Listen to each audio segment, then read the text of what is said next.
Picture this for a second. There's a young boy sitting in his geometry class. His teacher steps up to the chalkboard and starts trying to explain basic dimensions. She draws a little dot, telling the class it doesn't actually exist because it has no dimensions. Then she draws a line, saying it's made of points, but, there aren't any real lines. She moves on to define a flat plane. And finally, she draws a cube, calling it a solid stack of square planes. Well, this young boy is just completely bewildered by all these abstract, weightless, temperatureless concepts. He throws his hand up and asks, how long has the cube been there? How long is it going to be there? How much does it weigh? And what's its temperature? That kid was our Buckminster Fuller. And honestly, that little moment perfectly captures the incredibly practical, unapologetically physical way he viewed the entire universe. Welcome to this explainer, everyone.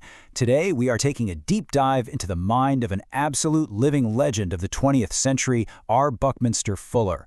This was a guy whose relentless optimism and, honestly, his sheer geometric genius sought to solve some of humanity's biggest resource challenges.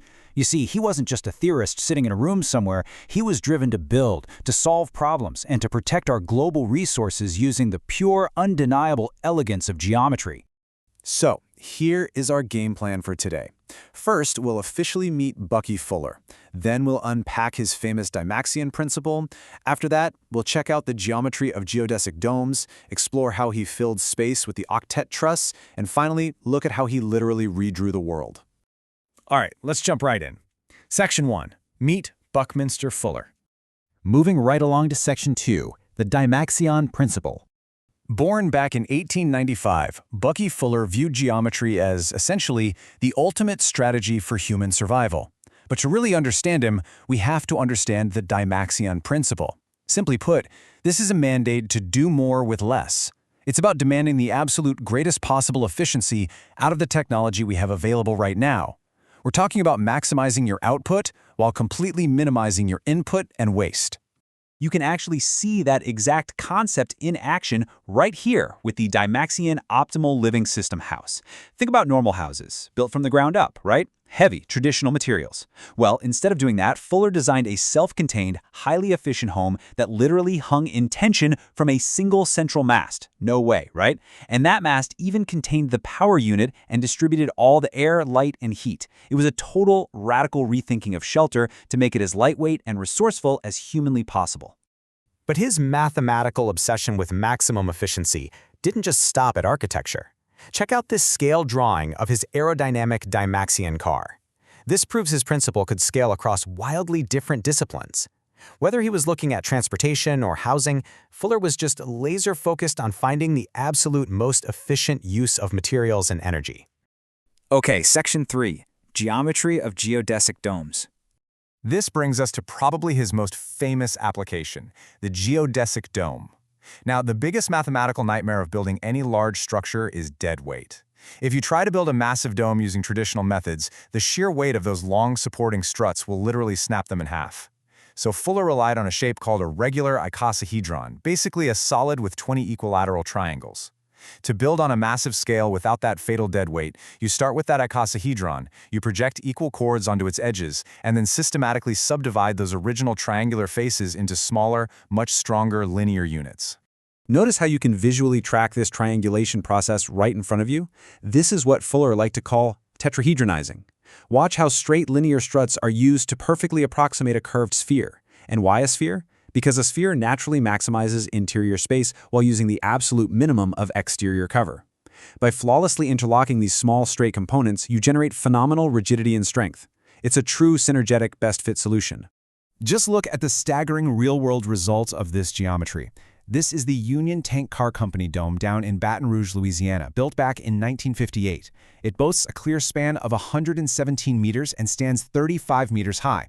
And you know what the most incredible part is? There are absolutely no internal support columns. The entire geodesic structure supports itself purely through the interconnected tension of those outer triangles, which leaves you with this massive, unhindered interior space.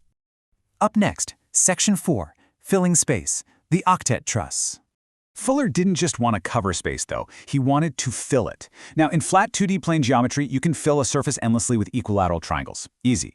In 3D space, the strongest building block is the regular tetrahedron. But guys, there is a massive catch here. The angle formed by the adjoining faces of a regular tetrahedron is exactly 70 degrees, 31 minutes, and 44 seconds. Because that incredibly awkward number doesn't divide evenly into a clean 360 degrees, you physically cannot stack regular tetrahedrons to seamlessly fill three-dimensional space. You are always going to be left with gaps. So, how in the world did he solve this? Through an incredible geometric aha moment. He discovered that if you embed a regular tetrahedron with a regular octahedron, absolute magic happens. The plane angle of the octahedron is roughly 109 degrees and 28 minutes. When you take two of those angles and add them to two of the tetrahedron's 70-degree angles, boom! They perfectly sum to exactly 360 degrees.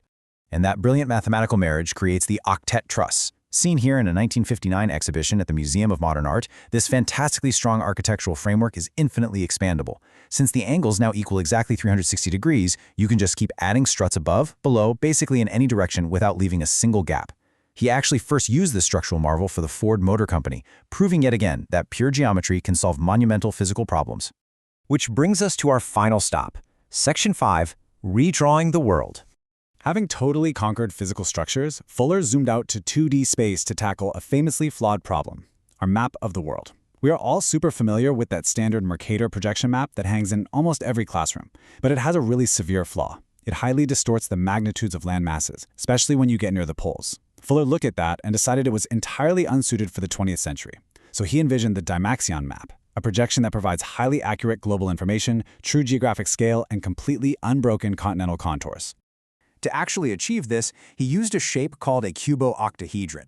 Imagine a cube, but you just lop off all the corners, leaving you with 14 faces made up of equilateral triangles and squares.